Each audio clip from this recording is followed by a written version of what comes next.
RAS mains exam में paper 1 पर अगला भाग डिस्कस करेंगे।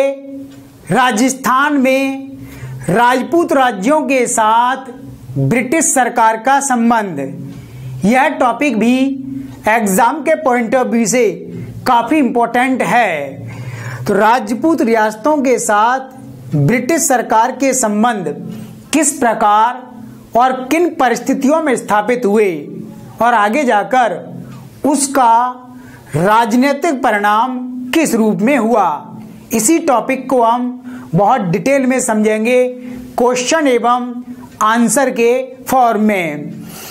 सबसे पहले देखेंगे 4 क्वेश्चन जिनका आंसर हमें 15 शब्दों में लिखना चाहिए, और इन क्वेश्चंस का आंसर लिखने से पहले हर क्वेश्चन के साथ हम एक बैकग्राउंड समझेंगे और फिर उसका सटीक आंसर देखेंगे।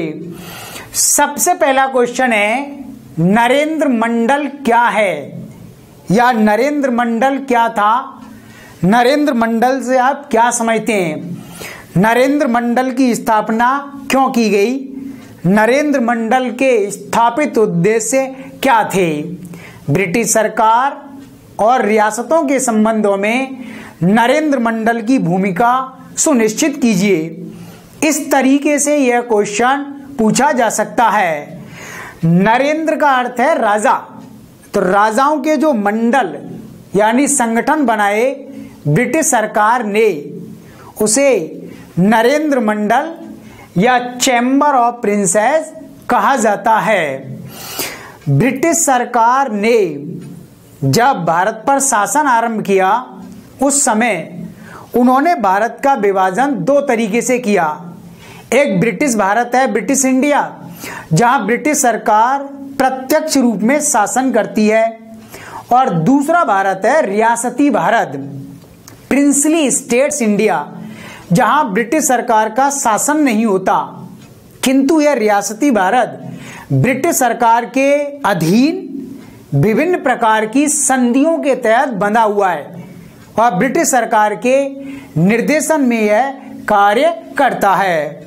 तो रियासतों को ब्रिटिश सरकार ने आरंभ से ही अपने दत्तक पुत्र की तरह से ट्रीट किया और उन्हें अपने पर्याप्त नियंत्रण में बनाए रखा, और इन्हीं रियासतों के कारण ब्रिटिश सरकार भारत में 1857 के विद्रोह को दबाने में, कुचलने में सफल हुई, और कांग्रेस के नेतृत्व में एवं महात्मा गांधी जी के नेतृत्व में जो राष्ट्रीय आंदोलन किया जाएगा उसे भी कमजोर करने में ब्रिटिश सरकार के आदेश पर इन रियासतों ने महत्वपूर्ण भूमिका निभाई।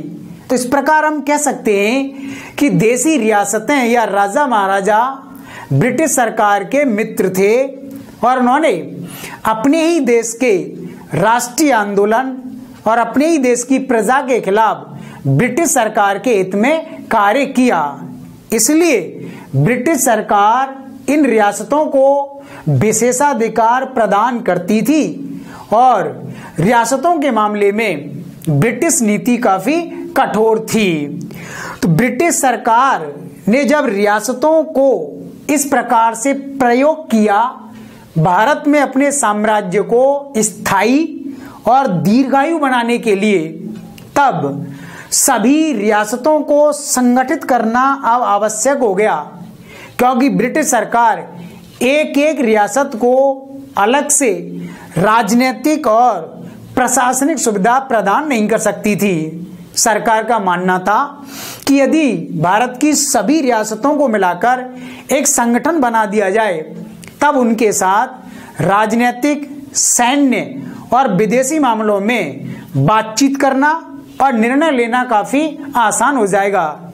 इसी पृष्ठभूमि में ब्रिटिश सरकार अब इन रियासतों को मिलाकर के एक संगठन बनाएगी, और उसी संगठन को नाम दिया जाएगा राजाओं का संगठन, राजाओं का मंडल या नरेंद्र मंडल, चैम्बर ऑफ प्रिंसेस। ब्रिटिश सरकार ने सबसे पहले 1919 में भारत शासन अधिनियम बनाया, गवर्नमेंट ऑफ इंडिया एक्ट, और इस अधिनियम के तहत ही सरकार ने यह स्पष्ट कर दिया था कि भारत की सभी रियासतों को ब्रिटिश सरकार शीघ्र ही विशेष प्रकार की सुविधाएं प्रदान करेगी। इस अधिनियम के तुरंत पश्चात ब्रिटेन के राजा किंग जॉर्ज V ने घोषणा की कि भारत की सभी 562 छोटी बड़ी रियासतों को मिलाकर एक राजनीतिक संगठन बनाया जाएगा, और परिणाम स्वरूप यह संगठन 1920 के अंत में प्रभाव में आ गया, और 1921 से इसने सिस्टेमेटिक तरीके से कार्य करना आरंभ किया। तो नरेंद्र मंडल जब गठित हो गया फरवरी 1921 में, जब इसकी पहली मीटिंग हुई, तब ड्यूक ऑफ कनॉट ने इसका उद्घाटन किया, इनॉग्रेशन किया। तो ड्यूक ऑफ कनॉट एक उपाधि है जो ब्रिटेन की महारानी विक्टोरिया के द्वारा अपने पुत्रों, युवराज आदि को प्रदान की जाती थी, जो ग्रेट ब्रिटेन के अधीन आने वाले कुछ यूरोपीय क्षेत्रों पर शासन करते थे। तो आयरलैंड में ब्रिटिश महारानी का जो बेटा या पुत्र शासन करता था उसे ड्यूक ऑफ कनॉट या युवराज की उपाधि प्रदान की जाती थी। तो 1921 में उनका यहाँ आगमन हुआ, तब उन्होंने नरेंद्र मंडल का उद्घाटन किया था। तो काफी एग्जाम्स में ऑब्जेक्टिव क्वेश्चन में यह आ चुका है कि नरेंद्र मंडल का उद्घाटन कब और किसके द्वारा किया गया था। इस प्रकार नरेंद्र मंडल अस्तित्व में आया। इसकी पहली मीटिंग दिल्ली में हुई, जहां पर आज संसद है। उससे पहले यहां गवर्नर जनरल का वायसराय हाउस हुआ करता था, और यहीं पर एक हॉल में इसकी मीटिंग हुई, और तब यह निश्चय किया गया कि नरेंद्र मंडल भारत की सभी रियासतों के एक राजनीतिक संगठन के रूप में व्यवस्थित रूप में कार्य करेगा, और राजनीतिक एवं प्रशासनिक मामलों में यह ब्रिटिश सरकार को सलाह प्रदान करेगा।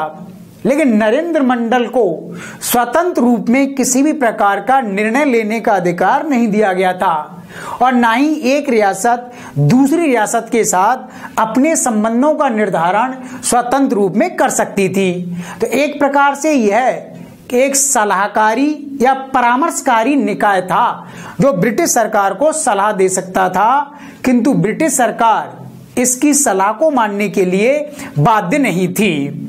उसी सम्मेलन में यह तय किया गया कि इसके समय समय पर अध्यक्ष बनाए जाएंगे, जिन्हें चांसलर कहा जाता था। तो पहले सम्मेलन के जो अध्यक्ष बने वह बीकानेर के महाराजा गंगा सिंह थे, जो लगातार 1921 से लेकर 1926 तक नरेंद्र मंडल के अध्यक्ष रहे। इसके बाद पटियाला के महाराज इसके अध्यक्ष बने, और 1947 तक इस नरेंद्र मंडल ने ब्रिटिश सरकार और रियासतों के मामलों में काफी महत्वपूर्ण भूमिका निभाई। तो ये पूरा बैकग्राउंड आपको पता होना चाहिए, क्योंकि यदि इस पर 50 शब्द में या 100 शब्द में कभी क्वेश्चन पूछा गया तो देन उसका आंसर लिखने के लिए हमारे पास कंटेंट सामग्री पर्याप्त होनी चाहिए। अब हमें 15 शब्दों में एग्जैक्ट इसका आंसर कैसे लिखना चाहिए, तो हम लिखेंगे ब्रिटिश सरकार के स्थायित्व एवं भारत की सभी 562 रियासतों के प्रशासनिक एवं राजनीतिक मामलों के निर्धारण हेतु 1921 में स्थापित संगठन, जिसका उद्घाटन ड्यूक ऑफ कनॉट ने किया।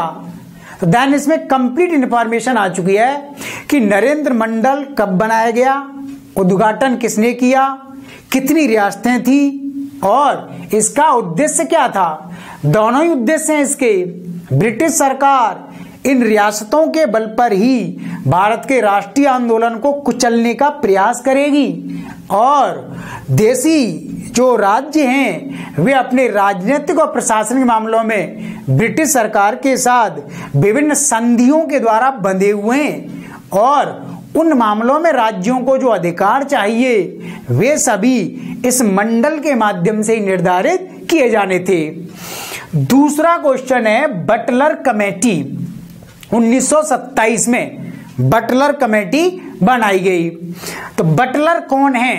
सर हरकोर्ट बटलर एक ब्रिटिश अधिकारी हैं और उस समय यह संयुक्त प्रांत या यूनाइटेड प्रोविंस के लेफ्टिनेंट गवर्नर थे। संयुक्त प्रांत आज का उत्तर प्रदेश, तो वहां के लेफ्टिनेंट गवर्नर थे जो जमींदार या ताल्लुकेदार नीति के समर्थक माने जाते हैं। तो इन्हीं की अध्यक्षता में भारतीय रियासतों की एक समिति बनाई गई। इस समिति को बनाया तत्कालीन भारत के गवर्नर जनरल लॉर्ड इरविन के द्वारा। और ध्यान रखेंगे नरेंद्र मंडल के समय भारत के गवर्नर जनरल थे लॉर्ड चेम्सफोर्ड। तो चेम्सफोर्ड के समय में यह नरेंद्र मंडल बनाया गया था।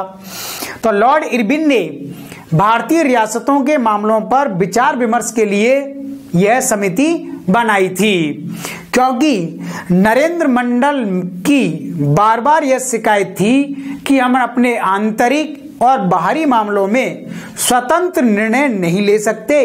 बार बार हमें ब्रिटिश सरकार से पूछना होता है और ब्रिटिश सरकार कई बार अनावश्यक हस्तक्षेप करती है। इसलिए नरेंद्र मंडल यह चाहता था कि ब्रिटिश सरकार अपने और रियासतों के संबंधों का स्पष्ट निर्धारण करे कि किस सीमा तक राजाओं को अपने क्षेत्रों में निर्णय लेने का अधिकार है और किस सीमा तक उन्हें ब्रिटिश सरकार से अनुमति लेनी चाहिए, क्योंकि यह अभी तक क्लियर नहीं किया गया था। इन्हीं संबंधों के निर्धारण के लिए, स्पष्टीकरण के लिए 1927 में हरकोर्ट बटलर की अध्यक्षता में यह समिति बनाई गई। अब जितने भी रियासतों के राजा थे उन सब ने मिलकर के तय किया कि इस कमेटी में हम सबका पक्ष कैसे रखा जाना चाहिए। तब इसके लिए उन्होंने ब्रिटेन के एक उच्च कोटि के वकील को नियुक्त किया, लेजली स्कॉट। तो लेजली स्कॉट को रियासतों का वकील बनाकर उनका पक्ष रखने के लिए कमेटी के समक्ष भेजा गया और कमेटी ने उनका पक्ष सुन लिया। और उसके बाद लॉर्ड इरविन ने इस कमेटी की सिफारिश के अनुसार इसके उद्देश्य को स्पष्ट किया। बटलर कमेटी की सिफारिशों को लॉर्ड इरविन ने 3 पॉइंट्स के रूप में बताया। पहला यह था कि देशी रियासतों और ब्रिटिश सरकार के संबंधों का निर्धारण किसी कॉन्ट्रैक्ट, संधि या परिणाम के तहत नहीं हुआ है। यह समय और परिस्थितियों के अनुसार विकसित हुआ है। इसलिए इन संबंधों का निर्धारण एक साथ नहीं किया जा सकता।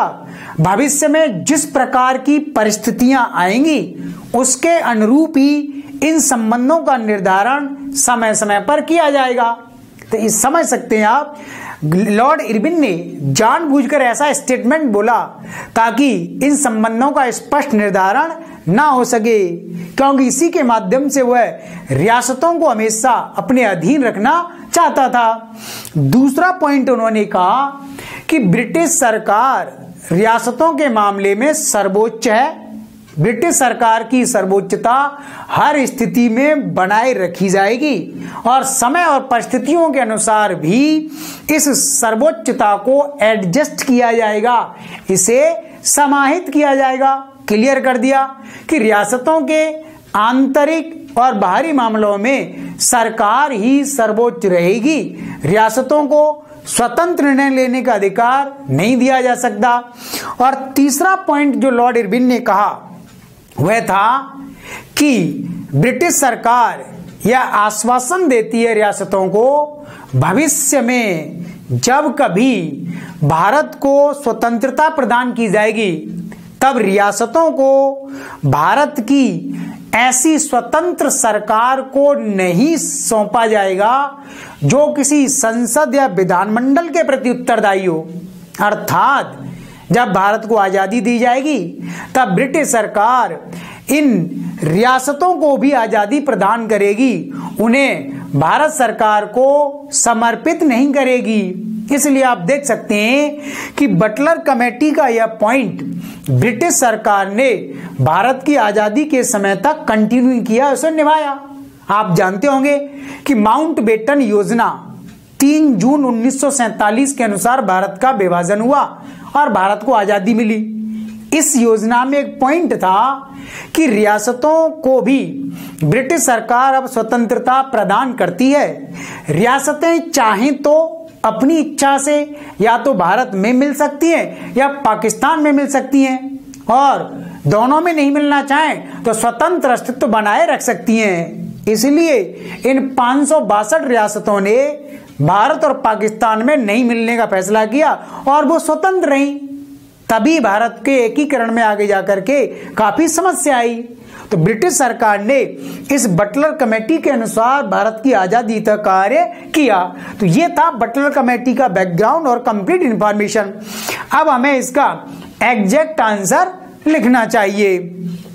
तो बटलर कमेटी ब्रिटिश सरकार और नरेंद्र मंडल या रियासतों के राजनीतिक एवं प्रशासनिक मामलों के निर्धारण हेतु 1927 में गठित की गई, जिसके द्वारा ब्रिटिश सर्वोच्चता को पुनः परिभाषित किया गया। और 3-4 शब्द लिखना चाहें तो इस कमेटी में रियासतों का पक्ष लेजली स्कॉट ने प्रस्तुत किया। तो कंप्लीट इंफॉर्मेशन आ गई, इसमें डेट आ चुकी है, ऑब्जेक्ट आ चुका है और इसका नेचर भी इसमें डिफाइन हो चुका है। इसी प्रकार तीसरा क्वेश्चन है ठिकाना प्रणाली, द ठिकाना सिस्टम। क्या होता है ठिकाना? राजस्थान की राजपूत रियासतों में मध्यकाल में एक समस्या आती है। जब मुगल साम्राज्य कमजोर हो जाता है औरंगजेब की मृत्यु के पश्चात, उस समय राजस्थान के राजपूत शासकों को चुनौती प्रस्तुत की जाती है अपने ही राज्य के सामंतों के द्वारा। तो ऐसी स्थिति में राजपूत राज्यों ने एक रास्ता यह निकाला कि इन उच्च कोटि के सामंतों को अपने ही राज्य में सीमित अधिकार देकर के अपना सहयोगी और मित्र बनाया जा सकता है। तो सामंतों के विद्रोह को शांत करने के लिए राजपूत शासकों ने अपनी ही रियासत में कुछ क्षेत्रों को ठिकाना बना दिया, एक सेंटर बना दिया। बाद में किसी सामंत को उस ठिकाने का अध्यक्ष नियुक्त किया जाता था, जो ठिकानेदार कहलाता था। इसके अलावा मध्यकाल में ही कुछ रियासतों में ठिकाना स्थापित किए गए दूरस्थ क्षेत्रों पर नियंत्रण रखने के लिए, उपद्रव को शांत करने के लिए और भू राजस्व भूमि कर वसूलने के लिए। क्योंकि रियासतों का कुछ भाग ऐसा था जहां किसान आसानी से राज्य को कर प्रदान नहीं करता था, तो बलपूर्वक उनसे कर संग्रहित करने के लिए भी ठिकाना प्रणाली को आरंभ किया गया। तो इस प्रकार मध्यकाल से आरंभ हुई ये परंपरा आधुनिक काल तक काफी व्यापक हो जाती है। लेकिन जब रियासतों का एकीकरण आरंभ हुआ भारत की आजादी के पश्चात, उस समय केवल 3 ठिकाने ही शेष बचे थे। नीमराना ठिकाना जयपुर रियासत के अंतर्गत आता था, लाबा ठिकाना टोंक रियासत के अंतर्गत और कुशलगढ़ ठिकाना मेवाड़ रियासत के अंतर्गत आता था, जिसका विलय बाद में बांसवाड़ा के साथ किया गया। तो देन ये कुशलगढ़ है, मिसप्रिंट हो गया, आप इसको कुशलगढ़ समझेंगे। इस प्रकार इस ठिकाना प्रणाली के माध्यम से रियासतों को कई मामलों में सहायता प्राप्त हुई। अब हमें इसका सटीक आंसर लिखना चाहिए। तो मध्यकालीन राजस्थान में राजपूत शासकों एवं सामंतों के संबंध निर्धारण की एक प्रणाली थी और रियासतों के एकीकरण से पूर्व लाबा, नीमराना और कुशलगढ़ 3 ही ठिकाने शेष बचे थे।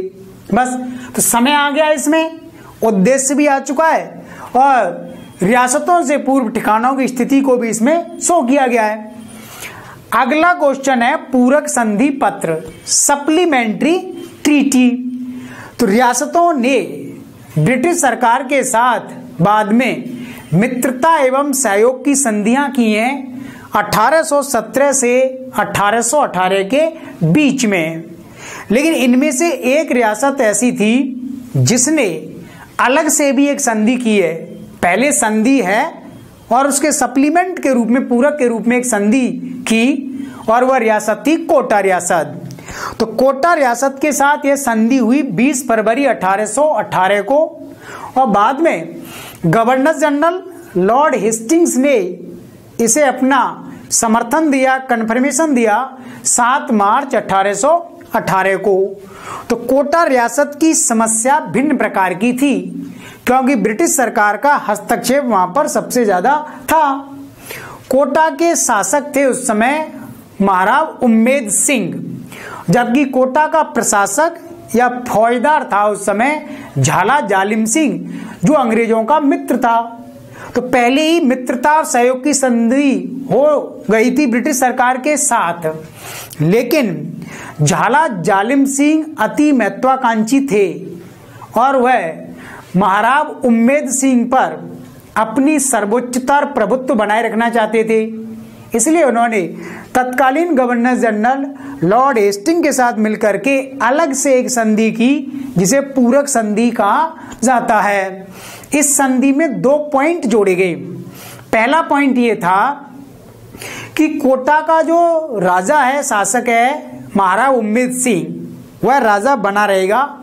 उसके पश्चात उसका बड़ा पुत्र और उसके पश्चात उसी के वंशज कोटा के शासक बनते रहेंगे। दूसरा पॉइंट ये था कि कोटा का प्रशासक या फौजदार झाला जालिम सिंह रहेगा और झाला जालिम सिंह के पश्चात उसके ही उत्तराधिकारी इस पद पर बने रहेंगे, किंतु राज्य की सभी शक्तियां फौजदार या प्रशासक के हाथों में नियंत्रित होंगी। यही वो पॉइंट था जिसको लेकर के उम्मेद सिंह और झाला जालिम सिंह के बीच में विवाद उत्पन्न हुआ, क्योंकि फौजदार या प्रशासक विधायी, प्रशासनिक, न्यायिक और सैन्य सभी शक्तियों को अपने हाथ में रखना चाहता था ताकि वह कोटा के राजा को, शासक को अपना कठपुतली बना सके और अपने इशारों पर उसे चला सके। इसलिए महाराव उम्मेद सिंह ने इसका विरोध किया। इस संधि को लॉर्ड हेस्टिंग्स ने कन्फर्मेशन दिया। तो आप समझ सकते हैं ब्रिटिश सरकार झाला जालिम सिंह को सपोर्ट कर रही थी। और इस संधि का रिजल्ट क्या हुआ बाद में? इस संधि का रिजल्ट हुआ कि कोटा राज्य में युद्ध हो गया। प्रशासक और शासक के बीच में युद्ध हुआ 1821 में, मांगरोल का युद्ध।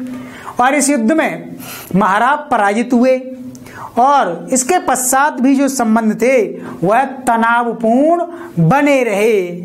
अंतिम रूप से कोटा राज्य का विभाजन हुआ इस पूरक संधि के कारण, क्योंकि झाला जालिम सिंह सभी शक्तियों को अपने हाथों में रखना चाहता है और शासक उसका विरोध करता है। परिणाम स्वरूप ब्रिटिश सरकार के हस्तक्षेप से निर्णय किया गया कि कोटा राज्य का कुछ क्षेत्र अलग करके झाला जालिम सिंह और उसके उत्तराधिकारियों को दिया गया।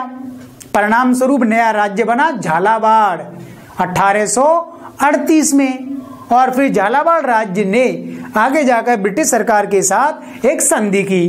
तो ये पूरक संधि पर कभी भी एक बड़ा क्वेश्चन भी आ सकता है, 50 शब्द या 100 शब्द का, क्योंकि आप पिछले क्वेश्चन पेपर को देख रहे होंगे, उनमें मेंस में जो क्वेश्चन पूछे जाते हैं वो भी स्टैंडर्ड नहीं होते, बहुत रेयर इंफॉर्मेशन पर आधारित होते हैं।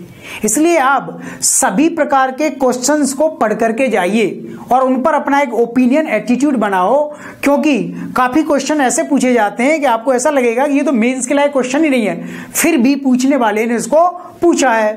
तो इस पूरक संधि पत्र को आप भारतीय संविधान के अनुसार भी डिस्कस कर सकते हैं। राष्ट्रपति और प्रधानमंत्री का क्या संबंध है? राष्ट्रपति राष्ट्र के अध्यक्ष हैं, कार्यपालिका के नाम मात्र के अध्यक्ष हैं, संवैधानिक अध्यक्ष हैं, जबकि शासन का वास्तविक अध्यक्ष प्रधानमंत्री है।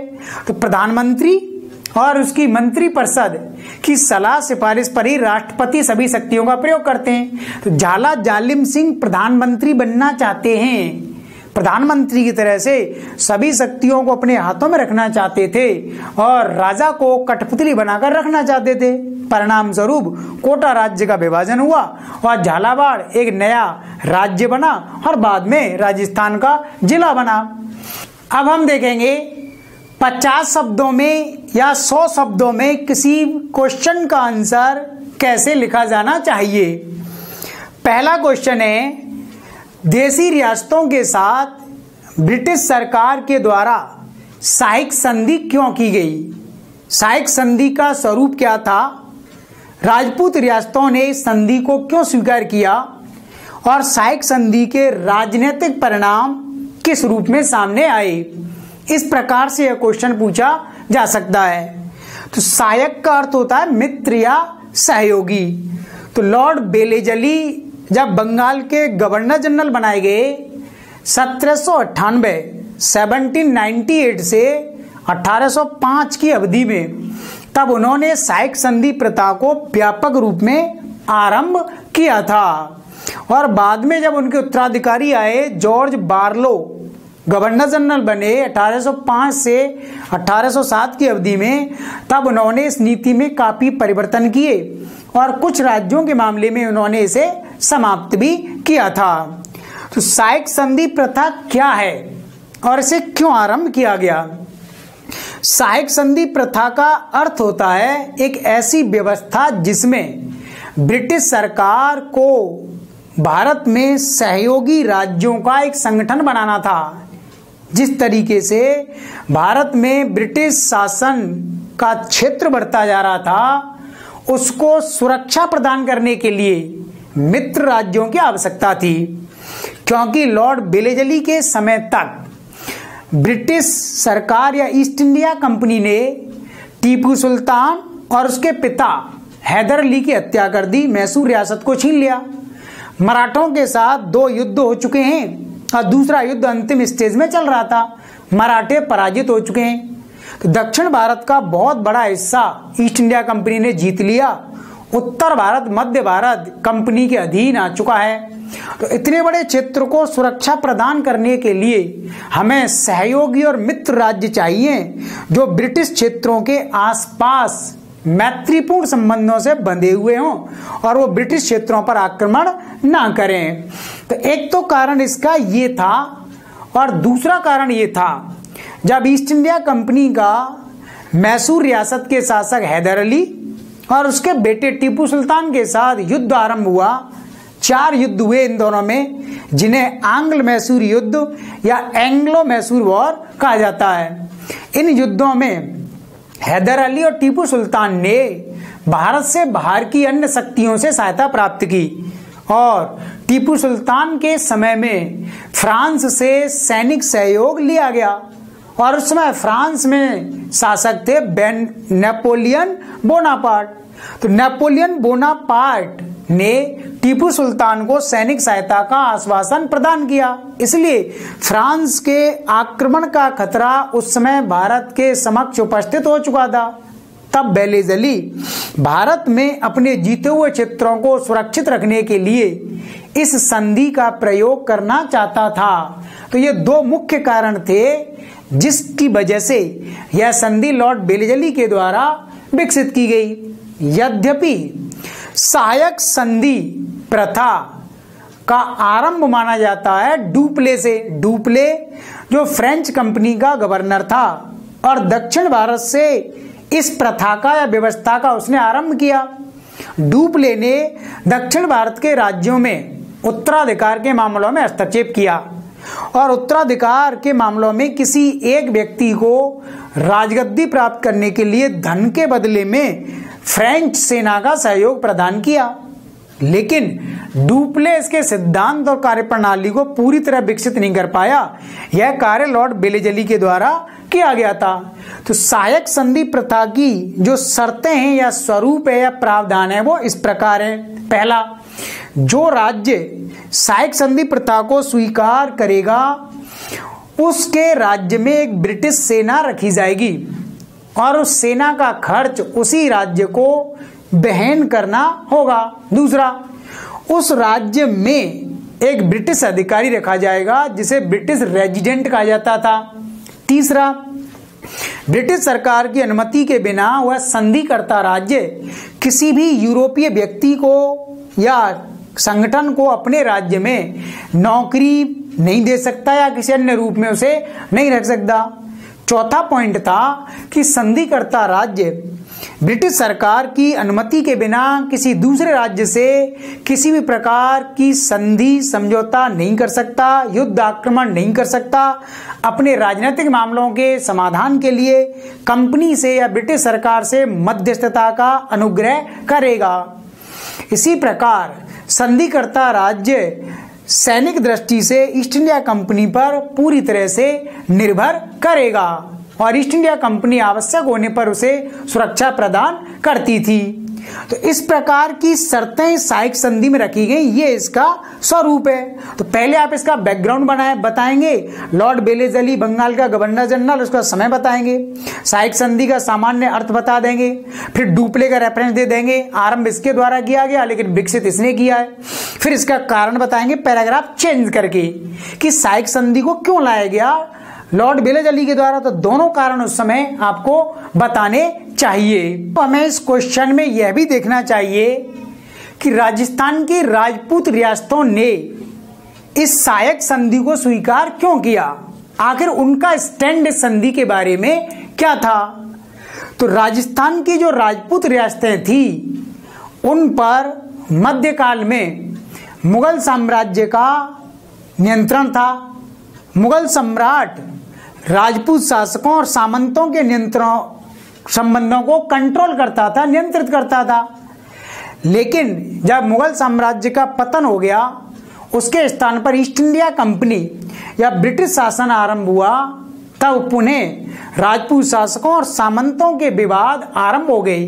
तो ऐसी स्थिति में राजपूत शासक ब्रिटिश सरकार का सहयोग और संरक्षण चाहते थे और वह सहायक संधि के माध्यम से ही मिल सकता था। और दूसरा ये था कि एक राजपूत शासक दूसरे राजपूत शासक के साथ शत्रुतापूर्ण नीति का संचालन करता था। तो ऐसी स्थिति में सहायक संधि स्वीकार करने से उसे ब्रिटिश सरकार की सैन्य सहायता प्राप्त हो सकती थी। यही कारण है कि सबसे पहले भरतपुर रियासत ने 1803 में इस सहायक संधि को स्वीकार किया और इसके बाद अलवर रियासत ने स्वीकार किया। भरतपुर के उस समय राजा थे महाराजा रणजीत सिंह और अलवर के राजा थे बख्तावर सिंह। धीरे धीरे अन्य राज्यों ने भी इस सहायक संधि को स्वीकार किया, लेकिन लॉर्ड बेलेजली ने रियासतों के साथ संधि करते समय विभिन्न प्रकार की प्रशासनिक प्रक्रियाओं को पूरा नहीं किया और जल्दबाजी में यह कार्य किया। इसलिए लॉर्ड बेलेजली के इस कार्य की सिफारिश और शिकायत की गई बोर्ड ऑफ कंट्रोल में। ईस्ट इंडिया कंपनी का जो सबसे टॉप ऑर्गेनाइजेशन था, जो अथॉरिटी थी, बोर्ड ऑफ कंट्रोल में। तो बोर्ड ऑफ कंट्रोल ने बाद में लॉर्ड बेलेजली की नीतियों की आलोचना की तथा भरतपुर एवं अलवर को छोड़ करके अन्य सभी राज्यों के साथ सहायक संधि प्रथा को कैंसिल करने का आदेश दिया। लॉर्ड बेलेजली का ट्रांसफर हो गया, उसके स्थान पर जॉर्ज बार्लो आए और जॉर्ज बार्लो ने भरतपुर अलवर के अलावा सभी राज्यों के साथ की गई सहायक संधियों को समाप्त किया। दूसरा क्वेश्चन यह था कि मित्रता एवं सहयोग की संधि क्या है।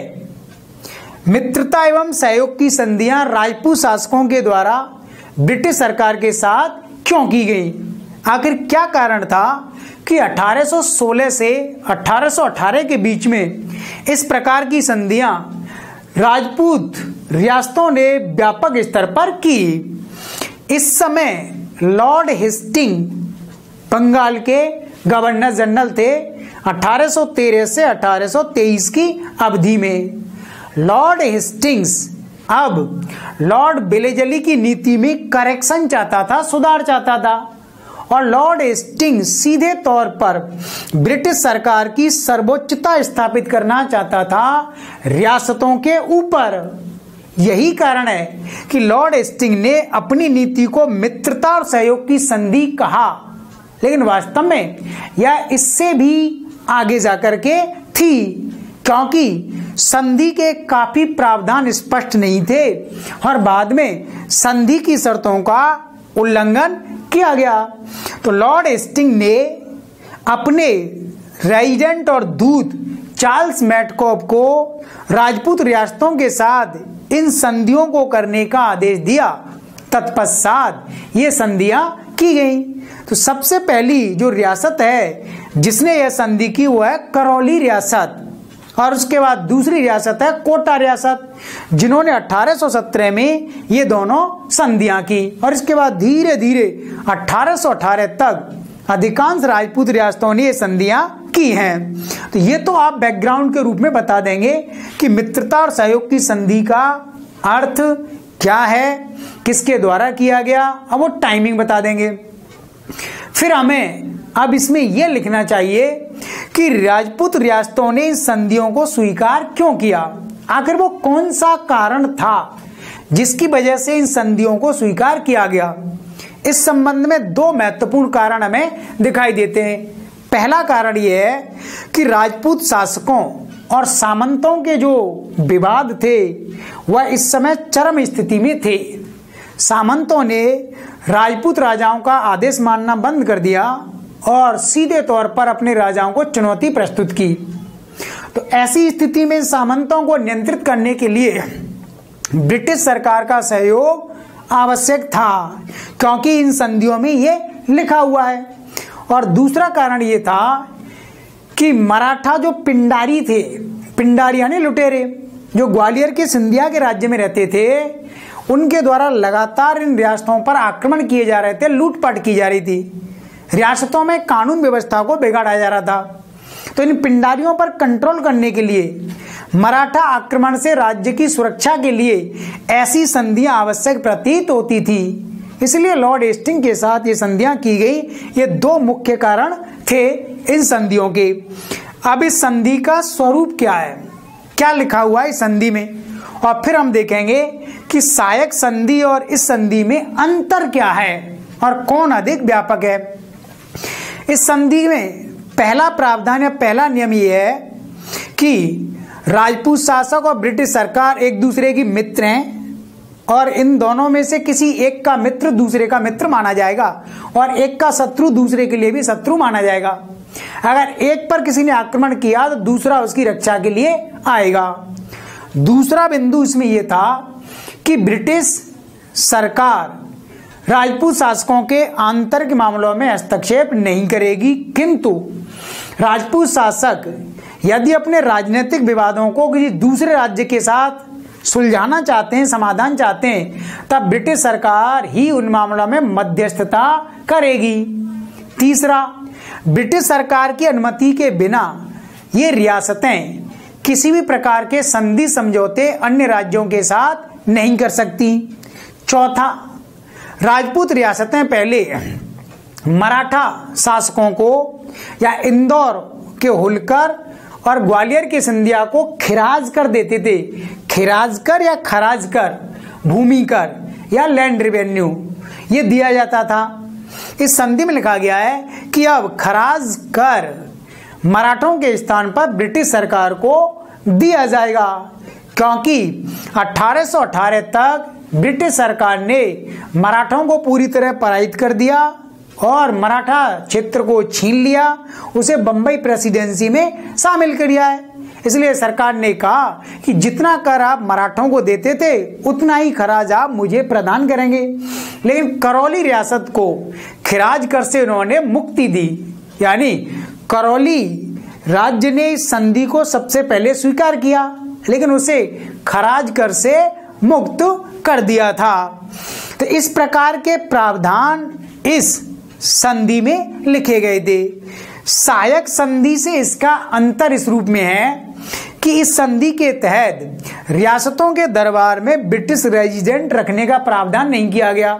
दूसरा, ब्रिटिश सेना स्थायी रूप से इन राज्यों में नहीं रहेगी। हाँ, आवश्यक होने पर राजपूत शासक ब्रिटिश सेना को समर्थन देंगे, ब्रिटिश सरकार का खर्च वहन करेंगे और अपनी तरफ से भी सैन्य सहयोग प्रदान कर सकते हैं। और आंतरिक एवं बाह्य मामलों में आगे जाकर के इस संधि के द्वारा हस्तक्षेप आरंभ हुआ, जबकि साइक संधि में तो स्पष्ट तौर पर ब्रिटिश रेजिडेंट रखने का प्रावधान था, इसमें नहीं था। फिर भी लॉर्ड हेस्टिंग्स ने पीछे के दरवाजे से इन राज्यों के आंतरिक और बाहरी मामलों में हस्तक्षेप आरंभ किया और वह हस्तक्षेप इस रूप में हुआ। पहला पॉइंट, राजपूत राजाओं की मृत्यु के पश्चात उनका उत्तराधिकारी कौन होगा, उसका राइट तलक टीका गवर्नर जनरल के द्वारा ही किया जाएगा।